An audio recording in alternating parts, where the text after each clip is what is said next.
₱2 dagdag sa minimum na pamasahe. Yan ang hiling ngayon ng ilang transport groups. Napapanahon na raw ito dahil sa sunod-sunod na pagtaas ng presyo ng mga produktong petrolyo. May report si Teresa Andrada.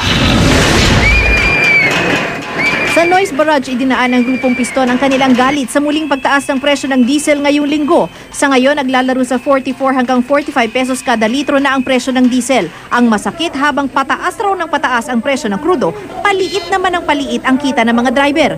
Pero ang iba pang transport group sa Land Transportation Franchising Regulatory Board o LTFRB sumugod. Hirit nila, taas pasahe. ₱2 dagdag sa minimum fare para sa unang 4 na kilometro. Kung mapagbigyan, mula sa ₱8 magiging ₱10 ang minimum fare. 2008, July pa kami na inaprubahan yung huling pagtaas ng pamasahe. Pero ngayon, humigit kumulang na sa 6 na taon, ay ngayon lamang kami ulit hihiling.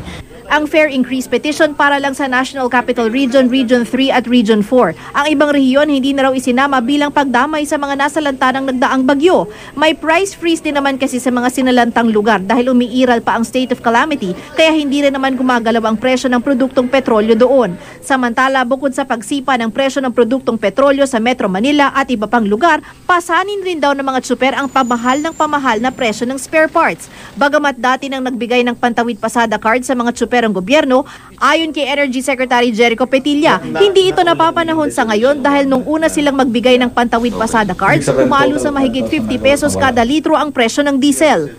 Ang pantawid pasada na inisyo noon was actually temporary mitigation.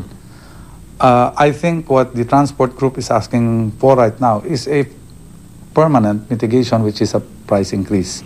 Ang Department of Trade and Industry, tali rin daw ang kamay sa presyo ng spare parts. Hindi raw pwedeng pagbigyan ng hiling na price ceiling dahil hindi naman daw basic o prime commodity ang spare parts. Tutol din ang consumer group na National Council for Consumer Protection o NCCP sa hiling na taas pasahe. Ang konsumo nila ay napakalaki dahil ang kanilang mga makina ay lumang-luma na at hindi ito na-maintain ng maayos. Papayag lang kami na magkaroon ng fare increase kung mapapatunayan nila na ang kanilang engine is in optimum efficiency. Ang ilang mga commuter na ating nakausap kontra rin sa hiling na taas pasahe. Medyo malaki na yon kasi so sa mga kumikita ng minimum lang, kumakain pa kami. Then syempre masyado ng pag dinagdagan pa ng 2 pesos yung namin, yung pamasahe namin, bawas na yun sa kikitain namin. Mabigat po lalo na kung marami kang anak, tapos ang magtatrabaho lang, padre de pamilya, wala pang minsan nga minimum maglalakad na lang kung malapit lang din naman. Ang ilang driver na aming tinanong, magkakaiba ang opinyon sa hiling ng ilang transport groups. Napapanahon na po talaga kasi sa totoo lang po, kahit sariling jeep ko po to, wala na kaming kinikita.